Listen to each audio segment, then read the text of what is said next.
साधना के नाम पर दूसरों को उल्लू बनाते हैं।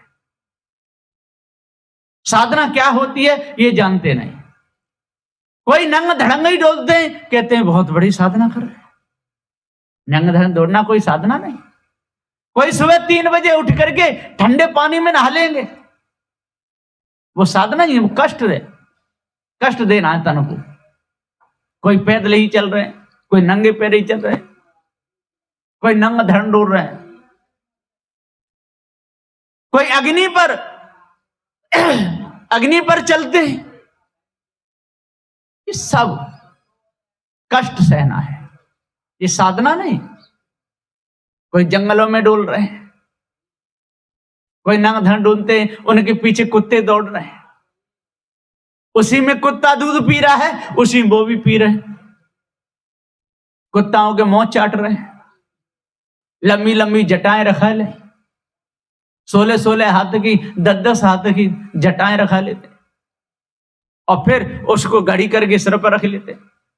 लोग समझते हैं बड़ा बहुत सिद्ध बाबा, लेकिन वो सिद्धि नहीं। ये सारे तन के राग। सिद्धि किसे कहते हैं? सिद्धि कहते हैं विजय प्राप्त करने को। जैसे आपके पास में आपको भूख लगी है और आपके पास में गुलाब जामुन, काजू कतली, रसगुल्ला, कचौड़ी, पूड़ी, घेवर सब चीज रखी हुई है, लेकिन आपको कहा नहीं गया कि पाइए।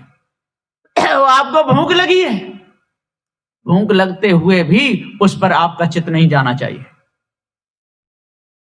जो आपसे कहेगा परस के देगा, पाओ तो पालो, नहीं तो आराम से बैठो, उसको कहते हैं विजय प्राप्त करना, इंद्रियों को वश में करना। वो आपसे बोला नहीं गया कि भोजन पाओ, और जैसे ही आपको गुलाब जामुन, लड्डू, कचौड़ी, मेवा सब दिखे, एकदम टूट पड़े खाने के लिए, तो समझ लो कि आपने एक भी इंद्रिय पर विजय प्राप्त नहीं की। जैसे किसी ने बगीचे में आपका आसन लगा दिया और बगीचे में आम पकड़ रहे हैं, पके पके आम लगे हुए, यदि आप तोड़ करके खाने लगे तो समझ लो आपको दोष लगेगा। बच्चों के नहीं, आपका कोई अधिकार नहीं कि उस बगीचे में से आम तोड़ के खाने का। जिसने आसन आपका बगीचे में लगाया है, जिसका बगीचा है, वो ला करके आपको चढ़ाएगा तो खाइए। यदि नहीं चढ़ाता है, बेशक गिर जाए, पक जाए, आपका कोई अधिकार नहीं। साधु ऐसा चाहिए, दुखे दुखावे ना है, फल फूलन छेड़े नहीं, रहे बगीचा में, आपका कोई अधिकार नहीं। जैसे आप किसी के घर पे गए, उसके घर में कुछ भी हो सकता है, मेवा भी हो सकती है, फल भी हो सकते हैं, सब कुछ हो सकता है। आप बैठे, आपको अर्पण करता है, चढ़ाता है, आप पाइए। अपनी तरफ से मैं ये भी खा लूं, ये भी खा लूं, ये भी खा लूं, ऐसा नहीं, वो साधना नहीं है। जैसे गुरुजी की रसोई बनती है, रसोई में आप कुछ भी रख दीजिए, जब तक नहीं चढ़ाओगे तब तक उसमें से तैसी की तैसी मिलेगी। आप 10-10 किलो रख दिए कुछ भी चीज, जब गुरुजी यहां से जाएंगे आप देखोगे तो रसोई में वैसी की वैसी मिलेगी, उसकी गांठ भी नहीं खुलेगी। हाँ, आप जाकर के चढ़ाओगे, साहब जी ये चीज बना लीजिए, बनवा लीजिए, तो बन जाएगी, नहीं तो आपके तैसे के तैसे रखे रहे। एक बार एक जगह गुरुजी गए थे, 3-4 बाथरूम थे, सब में उन्होंने साबुन रख दिए, हाथ मांजने का साबुन, नहाने का साबुन, और पुड़िया भी रख दी सर्फ की, कपड़ा धोने के लिए। गुरुजी बोले अभी तक भगत जी ने बताया नहीं कि इनसे हाथ धोना के नहाना, नहीं ये कहा कि इसमें से पाउडर लेना, केवल अंदर रख दिए। जब गुरुजी गए तब वो सब चीज तैसी की तैसी रखी। अब उन्होंने कहा, मेरे को फोन लगाया कि साहब जी हमने नहाने का साबुन रखा था, हाथ धोने का साबुन रखा था, पाउडर रखा था, वो तैसे का तैसे ही रखा। मैंने रखा ही तो था, बताया तो नहीं। यदि वो कहते कि इसमें से प्रयोग कर लेना तो कर लेते। यूं तो आपके घर में सब्जी रखी है तो हम बदलाएंगे सब्जी। आपके घर में तो सब है, सोना है, चांदी है ना, बाल्टी है, बर्तन है, रसोई में सब्जी रखी है, इसका मतलब ये थोड़ा उसको हम सब बांध ले जाएंगे। हाँ, आप जिसको कहोगे इसको प्रयोग कर लो तो करो। पहले तो गुरुजी का ये नियम था कि यदि रसोई में हल्दी नहीं है, नमक नहीं है, मिर्ची नहीं है तो बताना, मांगना नहीं। वैसे ही अपने पानी तो है, उबाल लो और खा लो, ये साधु का काम है। कुछ नहीं तो मिर्ची तो है, मिर्ची पीस लो, ये है। तो सदगुरुदेव जी कहते हैं कि तन पर मन पर विजय प्राप्त होती है। हाँ, पूछने पर कोई पूछते हैं तब बता देते, उसमें दोष नहीं। लेकिन अपनी तरफ से एकदम टूट पड़ना, एक जगह की बात है, एक महात्मा जी गए किसी के घर में, 2 चेले थे उनके साथ में, 5 लीटर दूध महात्मा जी के लिए अंदर रखा और कहा कि इसमें से महात्मा जी आप दूध का प्रयोग कर लेना और बचे तो हमारा रहने देना। अब 3 जने थे तो 3 जने के लिए कितना लगेगा? ज्यादा ज्यादा आधा किलो दूध मान लीजिए, 1 किलो मान लीजिए, 1.5 किलो मान लीजिए, इतना तो लग सकता है। 5 किलो तो नहीं लग सकता ना। और उन्होंने क्या काम किया कि आज भोजन नहीं बनाना है, ऐसा करो पूरे दूध को कढ़ाई में करो, गर्म करो, कर लिया। और करके जब गाढ़ा दूध हो गया, तीनों महात्मा ने बांट के पी लिया। अब भगत जी आए, बोले कि महाराज जी आपने तो दूध निकाल लिया होगा, अब जो बचा है तो हमको दे दो। अब बोले भगत जी वो तो हमने सारा पी लिया। कि 3 जनों ने 5 लीटर दूध पी लिया। अब हम आपके जहां जाएंगे 10, 20, 50 जने, तो 3 जनों के हिसाब से 5 लीटर दूध लाओगे तो कितना आएगा? क्या ऐसा होता है? उन्होंने अभी आप साधु तो हो गए लेकिन साधना नहीं आई। साधु होने पर साधना आ जाए तब वो साधु है, और साधना ना आए तो वो साधु नहीं हो सकता। इंद्रियों पर जिसने विजय प्राप्त नहीं कर पाई, काय का साधु? का भी है। कोई कोई तो जूताओं के इतने गुलाम हो जाते हैं कि आग बेशक लग जाए लेकिन उन्हें जूता नहीं मिले तो पानी डालने नहीं जाएंगे, बुझाएंगे नहीं। फिर उनसे को भैया आग लगी थी आप देखे? कहां देखे? बुझाए क्यों नहीं? कि मैं जूताओं को खोजता रहा, मिले नहीं। अब बताओ, ऐसे समय पे जूते खोजे जाते? उस समय तो दौड़ करके पानी लेकर के आग का बुझाना होता है। जैसे जोड़ का बादल हो गया, वर्षा होने वाली है, नैनी नैनी बूंद पड़ने लगी, अनाज आपका पड़ा हुआ है चौड़े में, और आप जूते खोजते रहो या छाता खोजते रहो, तब तक तो भीग जाएगा। समय समय की बात समय को परखे ज्ञानी, समय पे पड़ती धूप, समय पे बरसे पानी, समय समय के ढंग और समय पे बेटी बाप घर, तो समय पिया के संग। समय समय की बात है। जिसको समय का ज्ञान न हो वो मनुष्य नहीं, वो पशु है। जिसको जड़ और चेतन का ही ज्ञान न हो वो मनुष्य नहीं, वो पशु है। जिसको बैठने उठने का ही ज्ञान न हो वो मनुष्य नहीं, वो पशु है। वो मनुष्य नहीं हो सकता। सदगुरु श्री कबीर साहब जी कहते हैं कि मनुष्य तेरा गुण बड़ा है। रात भी मैंने कहा था तेरा गुण बड़ा है। तू सब्जी बनाए दे ऐसी लोग अंगुली चाटते रह जाए, ऐसे ऐसे कारीगर है। और कोई रोज सब्जी बनाते रहते हैं, उनकी सब्जी में कोई स्वाद ही नहीं आता। मिठाइयां, कारीगर कैसी कैसी मिठाइयां बना रहे, 500, 1000 रुपया किलो की मिठाई। ऐसी मिठाई कि मुख में डालो टप पर अंदर चली जाए। एक बार बीरबल और अकबर बादशाह दोनों बैठे थे। तो अकबर बादशाह बोले कि बीरबल ये बताओ कि फुल भोजन पाने पर मनुष्य कितना और खा सकता है? पेट भर जाए पेट भरने के बाद मनुष्य कितना भोजन पा सकता है? बीरबल बोले कि सरकार ये तो समय बताएगा, कि समय बताएगा, तो आप बताइए कितना पा सकते हो? कि मैं तो पेट भर के भोजन पाने पर एक गिलास भी नहीं खा सकता, थोड़ा सा भी नहीं खा सकता, कि समय बताएगा। अब एक दिन, महीना, 6 महीने बाद बीरबल और बादशाह दोनों बैठ करके भोजन पाए, भोजन पा लिए बादशाह। बीरबल बोले, हजूर एक रोटी और ले लो। कि नहीं नहीं नहीं, बिल्कुल नहीं, पेट भर गया, भर गया।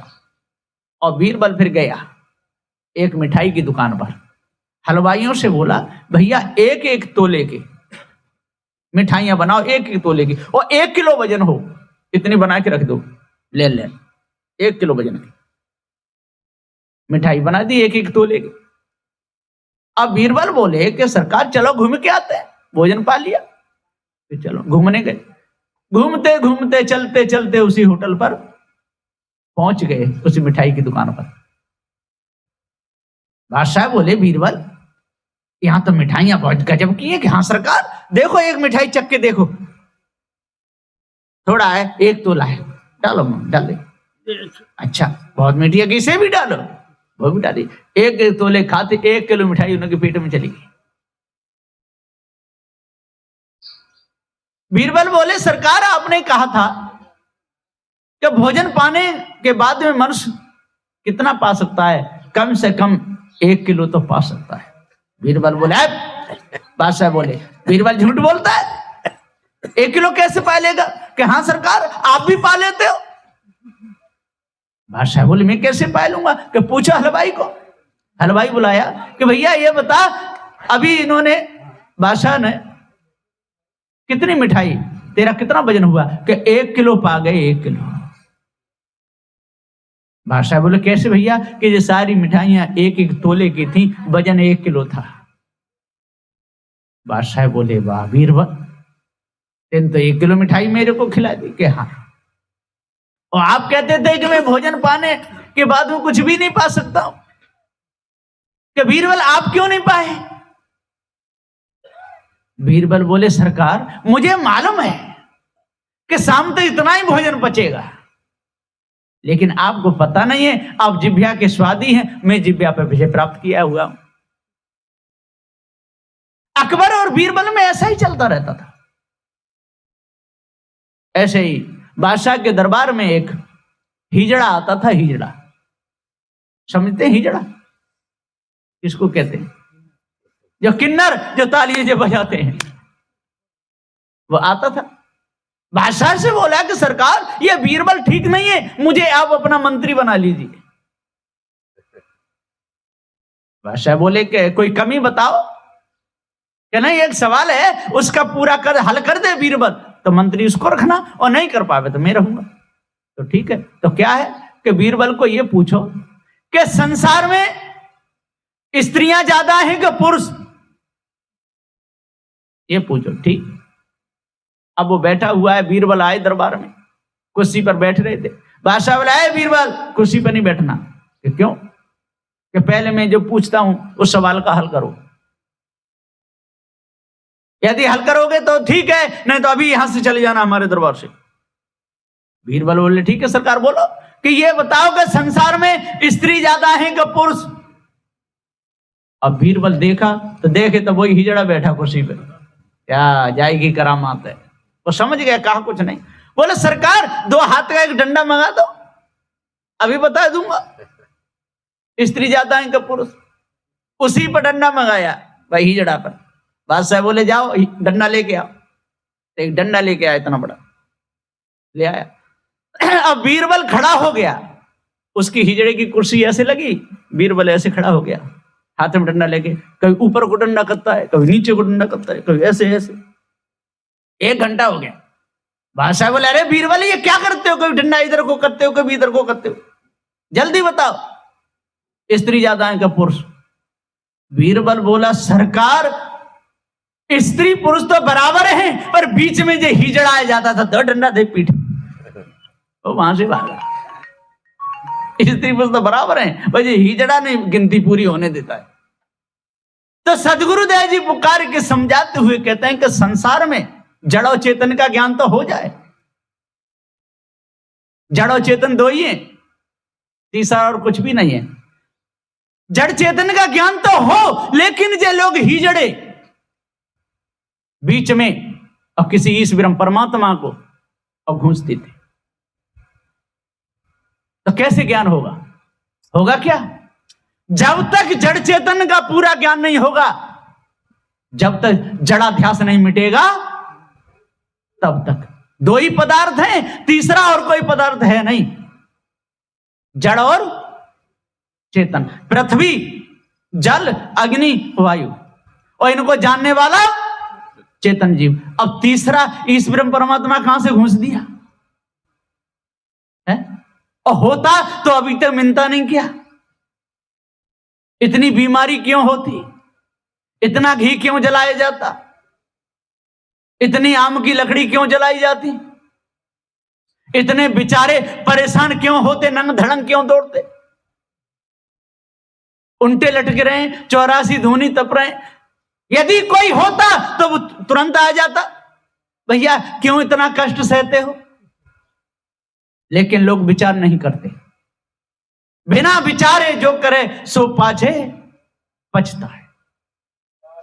बिना विचारे जो करता है वो पाछे से पछताता है, धोखे में जाता है। सदगुरुदेव जी पुकार के समझाते हुए कहते हैं कि भाइयों, जब तक आप लोग धोखे में फंसे रहोगे, जब तक आप भूल में रहोगे, तब तक आपकी मानंदी मिटेगी नहीं।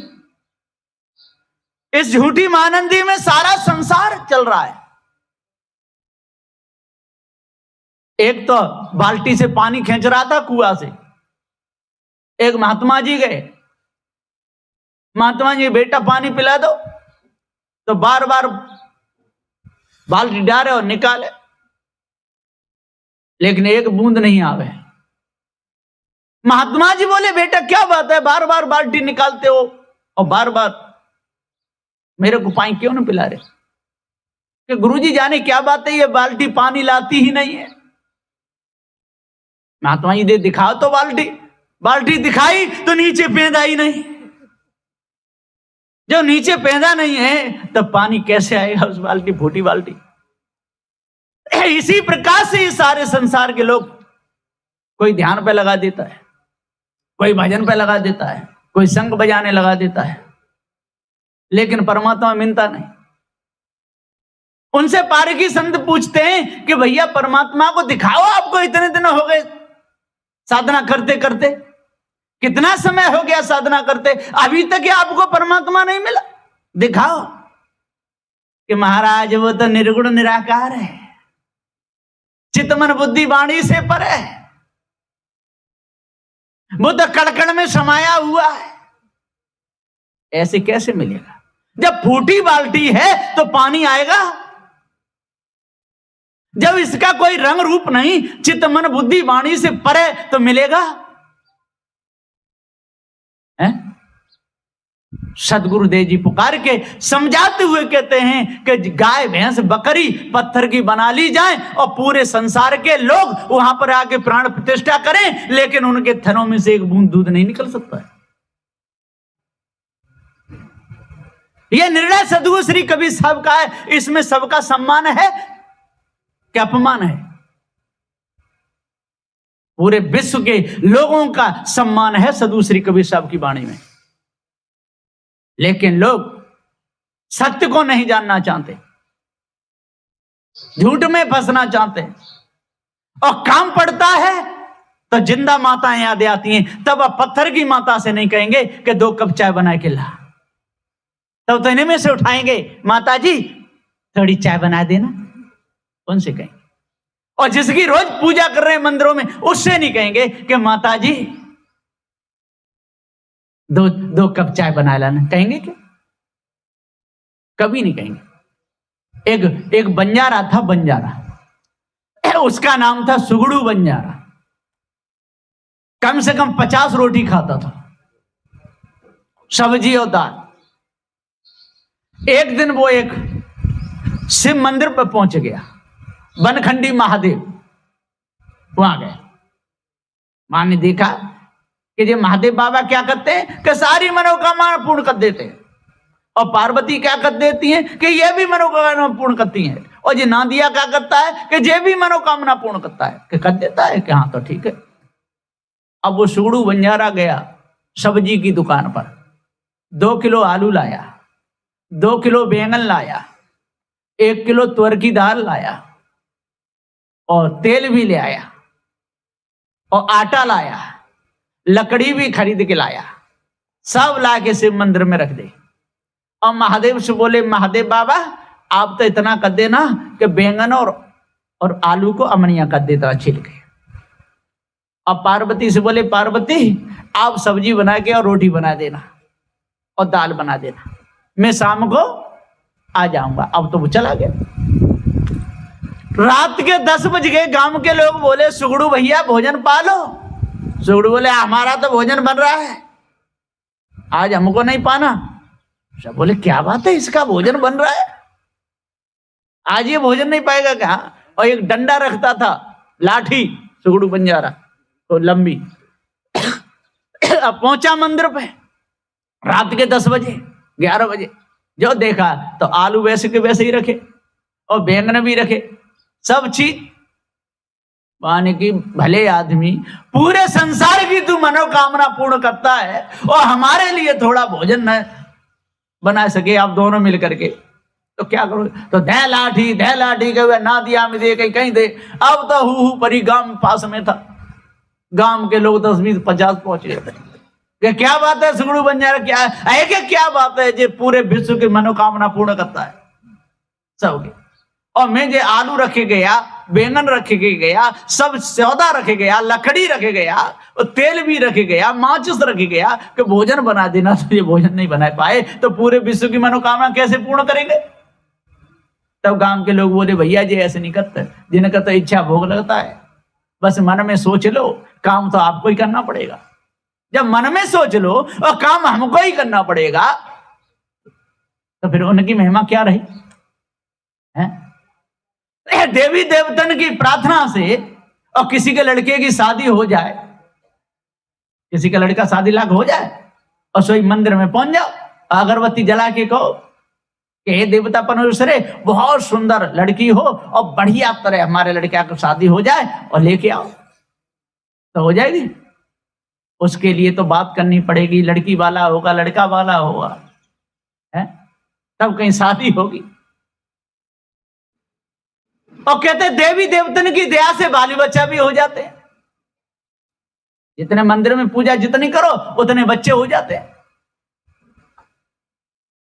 सदगुरुदेव कहते हैं ये सारी बेकार की बातें। अब मनुष्य के बच्चे तो देवी देवतन की पूजा से होते हैं, और पशुओं के बच्चे किन की पूजा से होते हैं?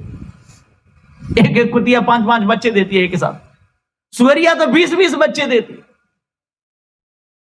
कितने कुत्ते डोर रहे हैं, वो कौन से देवता की पूजा करने जाते हैं? पक्षी देख लो, कितने पक्षी हैं अलग अलग तरह के, उसमें खाने के कीड़े मकोड़े कितने पैदा हो जाते हैं। कौन से देवता की पूजा करने जाते हैं? सदगुरुदेव जी कहते हैं हमको अपने कर्मों का फल भोगना पड़ता है, और सभी को भोगना पड़ेगा, ऐसा कोई नहीं। जड़ की पूजा से आपका काम नहीं बनेगा, पूजा से नहीं बनेगा। हाँ, आपकी शुद्ध भावना है, किसी भी महापुरुष की मूर्ति है, देख करके आप द्रवित हो जाइए, ऐसे महापुरुष थे, ये ठीक है। कारीगर ने बहुत अच्छा किया, इनकी मूर्ति बना दिया, तो दर्शन से पता तो चल गया कि ऐसे थे, ये बिल्कुल बात सही है। अम्बाला में एक सेठ जी ने मंदिर बनवाया है, राम लक्ष्मण और सीता का, लेकिन बाहर रख दिया है कि इसमें अंदर जाके कोई पूजा नहीं करेगा, कोई यहां अगरबत्ती नहीं जलाएगा, आओ बाहर से दर्शन करो, चले जाओ। यदि कोई यहां भेंट भी चढ़ा देगा तो उसके नाम से यहां भंडारा हो जाएगा। यह बात सही है, इसमें कोई दोष नहीं। साधु श्री कबीर साहब ने किसी महापुरुष का विरोध नहीं किया, किसी भी मूर्ति का विरोध नहीं किया। विरोध किसका किया? मूर्ति पत्थर की, प्राण उसमें है नहीं, और 5 किलो घी उसके सिर पे डाल दो तो वो खाएगी, 10-20 किलो दूध डाल दो तो वो मूर्ति खाएगी। लाखों की सामग्री वहां बर्बाद करो, क्या वो खाएगी? हाँ, कहीं मठ है, मंदिर है, महापुरुषों की मूर्ति लगी है, वहां पर जाके भंडारा कीजिए, वहां पर संतों को बुलाइए, वहां सफाई रखिए, घंटे भी टांग दीजिए, घड़ी घंटा भी बजाइए, सत्संग करिए, ये तो ठीक है। लेकिन लोग सत्संग करते नहीं, ये महापुरुषों का बेइज्जती और करते हैं। वहां पर है नारियल, उस नारियल में दबा देंगे, घटनाओं में दबा देंगे, पानी जो आएगा वही पानी चढ़ाएगा, जो आएगा वही पानी चढ़ाएगा। और सौजी भाई कहीं रिश्तेदारी में जाए, बैठ जाए, और जितने घर के सदस्य हों, जो आवे वही 1 लोटा पानी मुंह में पलट दे, जो आवे सोई मुंह में डाल दे, तो क्या होगा?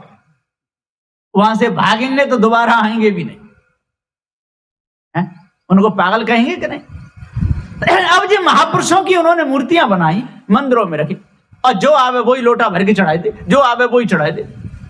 अब देखो, एक देवता था, मैं भी वहां घूमते घूमते पहुंच गया। एक फिरोजाबाद गांव है, शहर है, जिला है उत्तर प्रदेश में, वहां चूड़ियां बनती हैं। वहां पास में एक बिलेना गांव है, वहां पर मेला लगता है बहुत बड़ा। तो देवता था, कम से कम हजारों माताएं और भाई लेन लगा करके, और लोटा में पानी भरा हुआ है, और वह देवता की खोपड़ी पे कुरे थे। बहुत देर होगी, मैं भी वहां खड़ा। लोग बोले आप नहीं जा रहे महाराज? मैंने कि देखो, देवता 1 लोटा पानी पिएगा, 2 पिएगा, 3 पिएगा, 4 पिएगा, थोड़ी सी डुबकी लग जाए ना किसी नाले में, पेट में पानी भर जाए तो वो निकालना पड़ता है। अब वो तो इतना पानी ऊपर डाले, अभी तो मर गया ही होगा। सब बोले देवता भी मरता है। मैंने क्यों नहीं मरेगा? चाहे देवता हो चाहे लेवता हो, ज्यादा खाएगा तो मरेगा।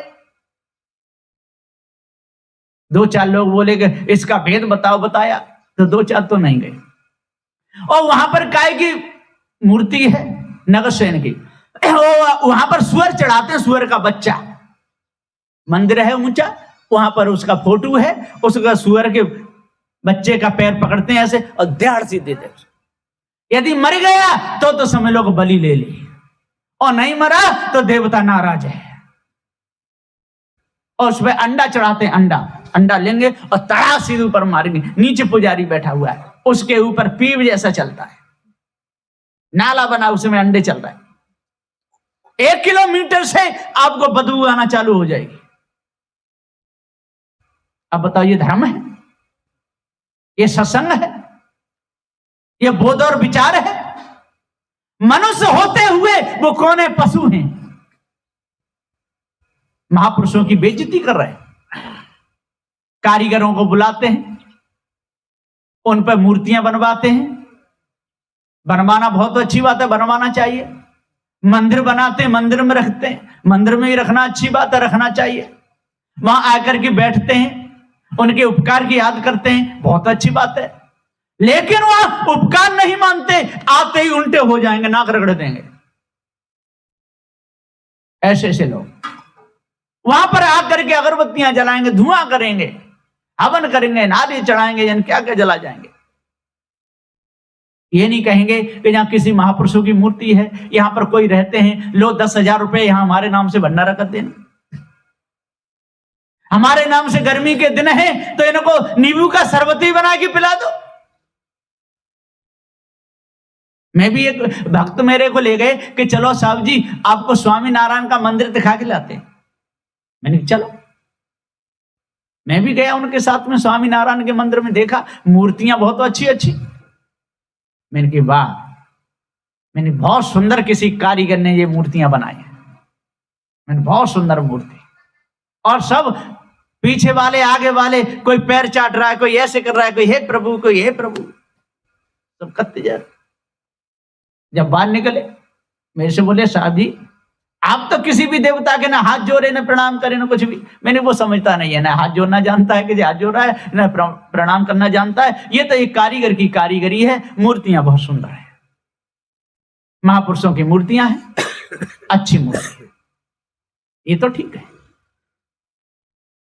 लेकिन वहां पर उल्टे हो जाना, अगरबत्ती जलाना, धुआं करना, सिर को रगड़ देना, नाक, एक की तो नाक फूट गई, मैंने बताया भी होगा कई बार, वृंदावन में मैं था वहां भी। एक और योगेश्वर नाम के संत थे, योगेश्वर साहब, परवीन भाई जानते हैं। हम दो जने वृंदावन में थे तो एक 60 किलोमीटर से और लेट करके, लेटे हुए वो करता था, लेट जाता था और सामने लकीर खींचता था, फिर लेटता था, लेटते लेटते आया बाप बेचारे की नाक भी छिल गई, पेट भी छिल गया, छाती। लेट जाता था, फिर नाक लगाता था धत्ती से, फिर खड़ा होता था, फिर लगाता था। 60 किलोमीटर से आया, कम से कम 15 दिनों में आ पाया। अब वहां आकर के सीधा मंदिर में घुस गया। हमने देखा भैया इतनी तपस्या कर रहा है तो हम भी देख लें इसको। गए तो जो महात्मा जी की मूर्ति थी ना अंदर, कल देवता की थी, और ऐसे उसका पैर निकल रहा, पत्थर की मूर्ति, और पैर उसका ऐसे निकल रहा, ऐसा अंगूठा ऐसे। अब आने जाके एकदम खोपड़ी मार दे, हे प्रभु, तो जिल लगा, फूट गया बेचारा, बिलबिलाई एक तरफ को हो गया, ऐसा सूझ गया। हमने उठाया, फिर अलग बैठा, भैया क्या बात है? मैंने इतनी तुझे बुद्धि तो होनी चाहिए कि ये मूर्ति पत्थर की है, कोई प्लास्टिक की होती तब भी तेरे चोट नहीं लगती, या कोई जिंदा महापुरुष हो गए, महात्मा उनके चरणों में झुकाता तब भी चोट नहीं लगती, और पत्थर की मूर्ति में और तेने पैर में सिर धरे मारा तो वो तो फूटेगा ही फूटेगा। ये कहां से आया है? कि 60 किलोमीटर से आया मनोकामना पूर्ण करने के लिए। मेरी तेरी मनोकामना पूर्ण तो नहीं हुई, पर सिर फूट गया,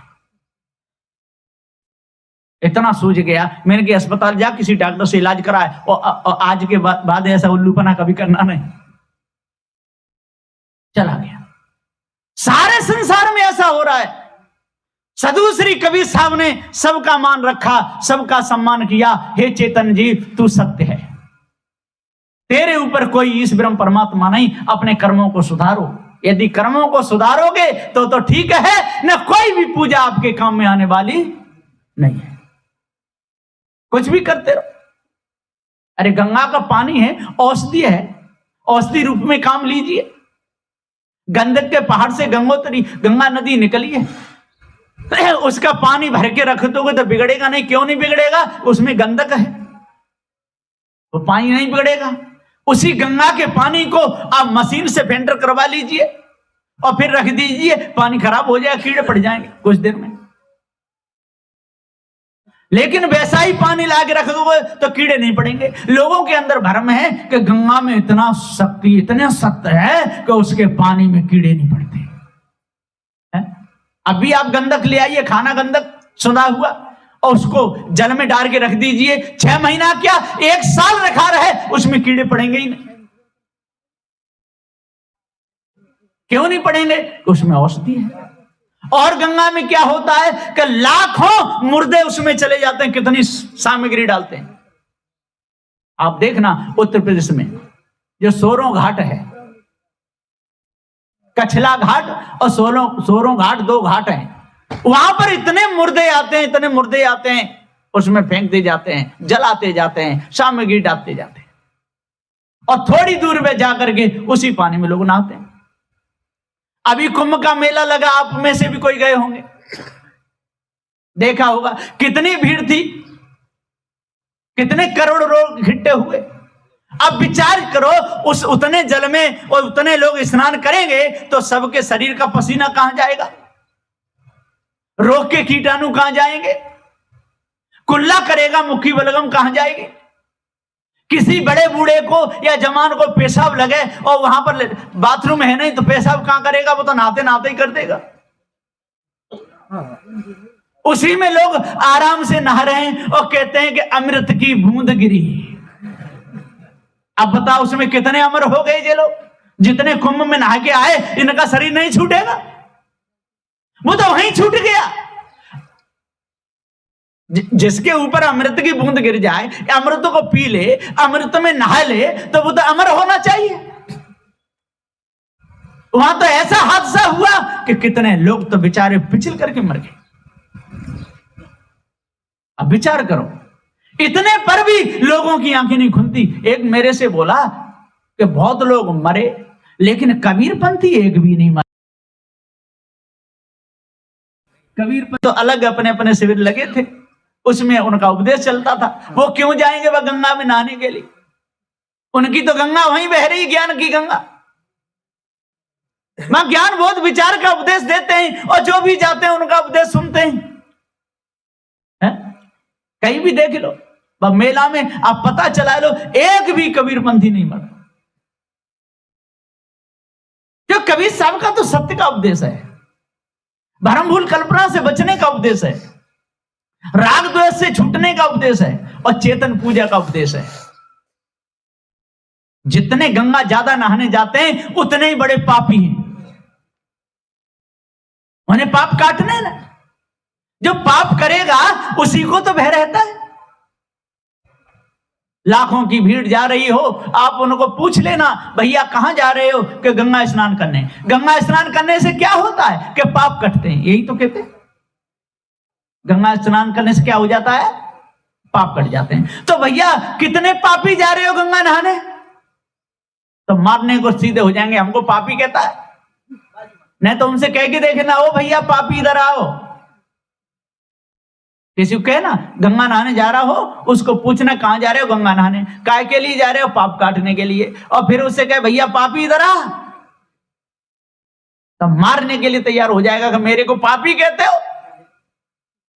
और कह क्या रहा था कि गंगा नहाने जा रहा हूं, और गंगा नहाने से क्या होता है? पाप कट जाते हैं। जब गंगा नहाने से पाप कटते हैं और नहाने जा रहा है तो कौन है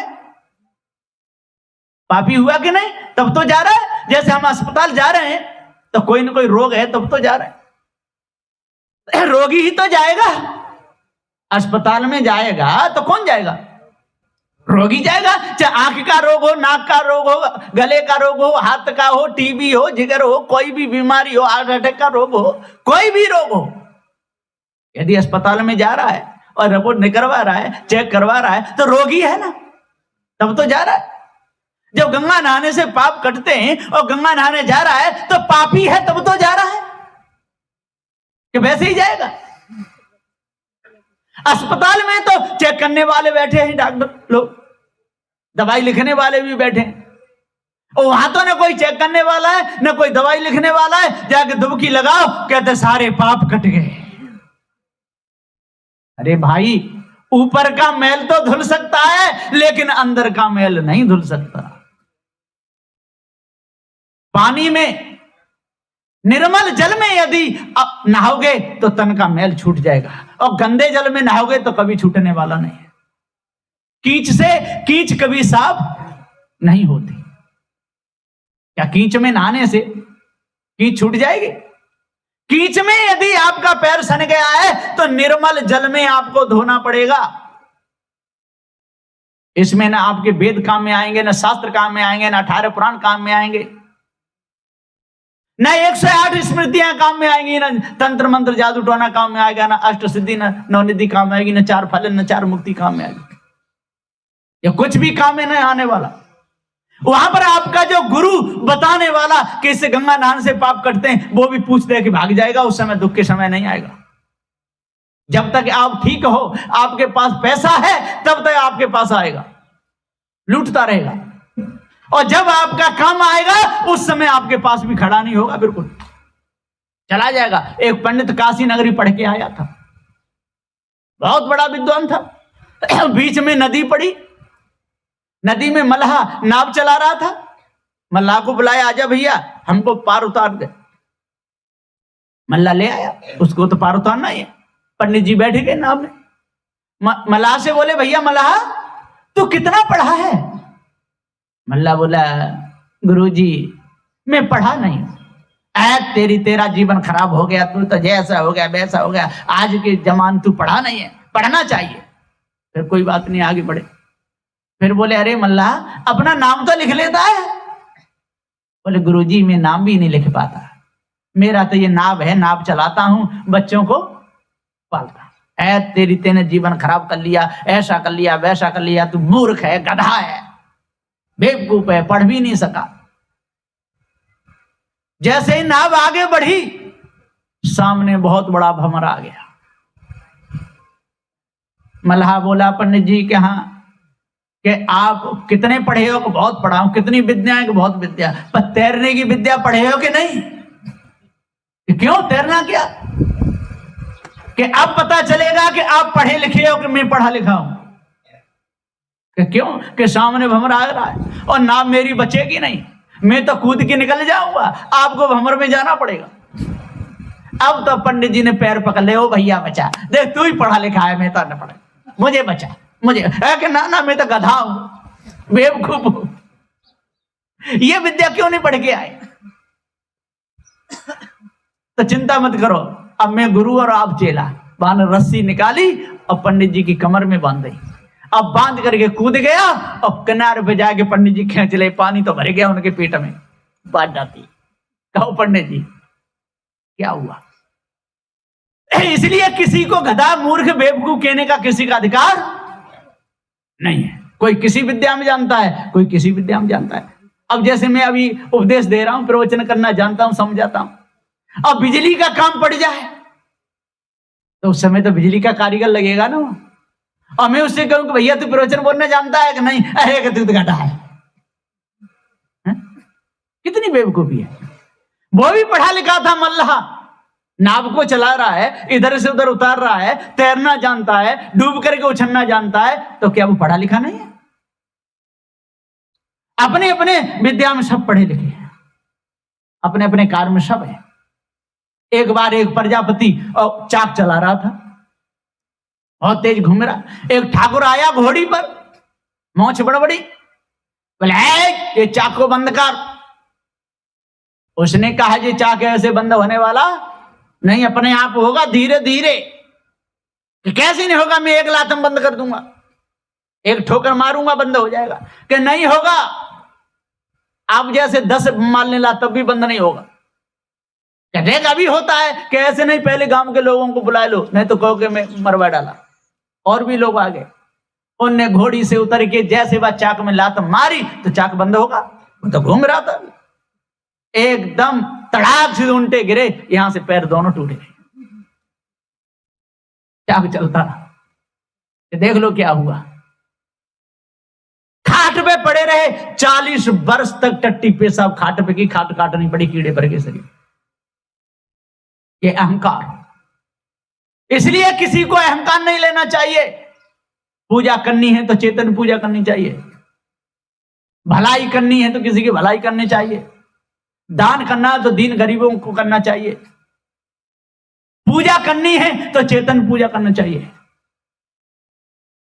एक मां थी, मां का बेटा था, हनुमान की पूजा करता था। उस बेटा ने बोला मेरी नौकरी लग जाए तो 1 कुंटल का घंटा पीतल का ला करके हनुमान बाबा के मंदिर में चढ़ाऊंगा। अब उसकी नौकरी लग गई तो 1 कुंटल का घंटा लाया पीतल का, 50 किलो की कम से कम एक सागल भी लाया। मंदिर गया और मंदिर में जाकर के कुंदे में सागर डाल कर घंटा को खींच रहे थे 2-3 जने। नीचे वो खड़ा ऐसे पकड़ा था और कहते बोलिए बजरंग बली की जय, हनुमान बाबा की जय। ऊपर उठाते जा रहे घंटा को। एक के हाथ से वो जंजीर सरक गई। जब जंजीर घंटा नीचे गिरा तो उसके जंगा पे गिरा, तड़ाक सीधे टूट गया। और अरे मर गए घर में पता चला। तब जो असली माता और असली हनुमान, असली पिता आए, तब उठाया, अस्पताल में रहे, उसको पैर काटना ही पड़ गया। सदगुरुदेव जी पुकार के समझाते हुए कहते हैं असली माता आपकी भूखी मर रही है, असली पिता आपके भूखे मर रहे हैं, दीन गरीबों को दुख देते हो, बकरी बकराओं को काट काट के खा जाते हो, अंडा मांस मछलियां खाते हो, शराब पी पी करके गाली देते हो और नकली देवी देवताओं की पूजा करते हो। कैसे काम चलेगा? अब किसी की पत्नी का शरीर छूट जाए और जयपुर जाकर के बढ़िया सी पत्नी पत्थर की बनवा लाओ कि ले मर गई तो मत जान दे, तो वो खुश होगा? है? किसी के बेटा का शरीर छूट जाए और पत्थर का बनवाला और संगमरमर का बहुत बढ़िया कि ले 2 बनवा के लाए, 2, एक मर गया तो मत जान दे, तो वो माता खुश होगी? जिसका बेटा मर गया और पत्थर का बेटा उसके सामने रख दिया जाए तो वो माता खुश होगी? जिसकी पत्नी का शरीर छूट गया और पत्थर की ला करके घर में रख दी जाए तो क्या वो भोजन बनाएगी? है? क्या बाल बच्चे पैदा होंगे? लेकिन लोग विचार नहीं करते। सारे संसार में यही हो रहा है। सदगुरु कबीर के सत्य ज्ञान को वीर पुरुष अपनाते हैं, तजे जाति वर्ण मानंदी जड़ धोखे में ना भरमाते। मैं एक बार राम मंदिर में गया, खूब बैठा 1 घंटा तक, बढ़िया तरह कचड़ा भी था, मैंने साफ कर दिया। राम की मूर्ति पे मकड़ियों ने जाले रख दे, वो भी साफ कर दे। एक कपड़ा ला करके पहुंच करके बहुत चमकाई दी मूर्ति। सब लोग बोले, फिर गए, अरे आप तो कबीरपंथी, आपने ये किया। मैंने कहा मैं कबीरपंथी हूं, लबीरपंथी नहीं। किसी महापुरुष की ये मूर्ति है, जहां मैं बैठा हूं तो मेरा सफाई करने का धर्म है। हाँ, मैं पूजा नहीं करूंगा क्योंकि उसमें जीव नहीं है, लेकिन मूर्ति किन की है? राम की है ना। ये दशरथ के बेटा थे, इन्होंने जैसे कर्म किए तैसे इनके पास में, और मैं जैसे कर्म करूंगा वो मेरे पास में। अपने अपने कर्मों का फल सबको भोगना पड़ता है। लेकिन मैं जहां बैठा हूं, यहाँ पेड़ भी है, ये मंदिर भी है, मेरे को शांति मिली है, अब मूर्ति है तो साफ करने में मेरा कोई दोष नहीं, मैंने साफ कर दिया। हाँ, मैं यहां ला करके कुछ इसमें दूध चढ़ाता, घी चढ़ाता या अगरबत्ती जोड़ता या उल्टा सीधा होता तो आप कह सकते कबीरपंथी हो के ऐसा क्यों कर रहा है। एक जगह नगला गुलाल गांव है, वहां पर सब महात्मा ठहरे थे, मैं भी था। तो 2 महात्मा थे हमारे साथ में, गए नहाने के लिए एक मंदिर पे, तो वहां जाला लगा था, नल था, वहां वैसे ही नहाने लगे। महात्मा जी ले चिमटा डोरे के भागो भागो भागो, बेकार पशु कहां से आ गए, वो भाग गए। फिर मैं गया पीछे से, मैंने भी नल देखा तो वह नल को पहले मैंने साफ किया साबुन लगा करके, एक झाड़ू पड़ा था वहां सारा कचड़ा साफ करके अलग फेंक दिया। फेंक करके बहुत अच्छी, कम से कम मुझे आधा घंटा लग गया सफाई करने में। सफाई करके तब मैं नहा रहा था। महात्मा जी ऊपर से 2 बाल्टी लाए, साबुन लाए, सरफ भी लाए। देखो महात्मा जी, ये आपके लिए 2 बाल्टी हैं, ये मग्गा है, ये सरफ है, और भोजन भी लगे तो यहाँ भोजन पाना। खूब मल के नहा के आए। गुरुजी बोले तू जल्दी आ गया, वो कहाँ गए? मैंने क्या मालूम कहाँ गए। अब ये आए नहा धो के, कि कहाँ चले गए? कि जहाँ मंदिर पे गए तो महात्मा ने चिमटा लेके पीछे पड़ गया तो हम तो भाग गए, उधर नहा के आए। मेरे से बोले गुरु तू कहाँ नहा के आया? मैं तो वहीं नहा के आया। फिर बोले कि क्या कर रहे थे? जैसे नहाने लगे तो महात्मा चिमटा लेके आए कि मारो मारो मारो, तो हम भाग गए। मैंने कहा गुरुजी इसमें अंतर है। मैंने नल को साफ किया, मैं कचड़ा भी पूरा साफ किया, बढ़िया तरह कुर्सी को धो करके कपड़े रख के मैं नहा रहा था। महात्मा जी मेरे लिए तो 2 बाल्टी लाए, मग्गा भी लाए, सरफ भी लाए, और कहा कि भोजन भी यहीं पाना, और इनके पीछे चिमटा लेके पड़ गए। कोई ना कोई कारण हो। कहीं भी आप नहाने जा रहे हो, जगह गंदी है साफ कर दो। किसी भी मंदिर में यदि वहां कोई रहता नहीं है, वहां मूर्ति है, आपको सोना है, आसन लगाना है, तो वहां सफाई कर लो। आएंगे उनको अच्छा लगेगा। किसी भी महापुरुष की मूर्ति हो, मूर्तियों का खंडन नहीं किया साधु श्री कबीर साहब जी ने, किसी के चरित्र का खंडन नहीं किया। जिनका चरित्र बिगड़ा हुआ है उनका किया है, सुधरे हुए का नहीं किया, मूर्तियों का नहीं किया। मूर्ति पूजा का किया, जो वो खाती पीती बोलती डोलती नहीं। वहां आइए, 150 लोग रहिए, वहां भंडारा करिए, उनके नाम से भंडारा करो, राम के नाम से भंडारा करो, कृष्ण के नाम से भंडारा करो। लेकिन आपने महापुरुषों को दोष लगाया है, यह बहुत बुरा किया है।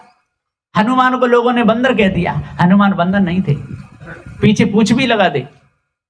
भगत की हंसी उड़ाई है और मुख बंदर कर दियो के पीछे पूछ लगाई है? कैसा किया? हनुमान मनुष्य थे, भूटान के राजा थे, रामचंद्र को अपना इष्ट मानते थे, बड़े धर्मेश्वरी थे, लेकिन लोगों ने उनको पशु कह दिया। कैसे गाल फुला दिए, पीछे पूछ लगा दे। यहां तक उनकी हंसी उड़ाई कि द्रोणागिर पर्वत को भी उखड़ लाए। इतना भारी पर्वत, इतना ऊंचाई होती है, उतना ही नीचा होता है, उसको कैसे उखाड़ करके लाए? हाँ, कोई मिट्टी तो ला सकते हैं, किसी बाल्टी में रखकर बूटी को लगा के ले आए होंगे, ऐसा हो सकता है। हनुमान वहां गए और कोई बाल्टी ले गए होंगे, उसमें गीली मिट्टी लगा कर बूटी उखाड़ के लगा के ले आए। लेकिन लोगों ने लिख दिया कि पर्वत को उखाड़ लाइए, बेकार की बात। इसलिए अपने आप को जानना चाहिए, भ्रम को मिटाना चाहिए, पारक सिद्धांत को समझना चाहिए, जड़ चेतन के भेद को जानना चाहिए, तब हृदय की कालमा मिटेगी। बोलिए श्री सदगुरुदेव की। एक गिलास लेता हूँ।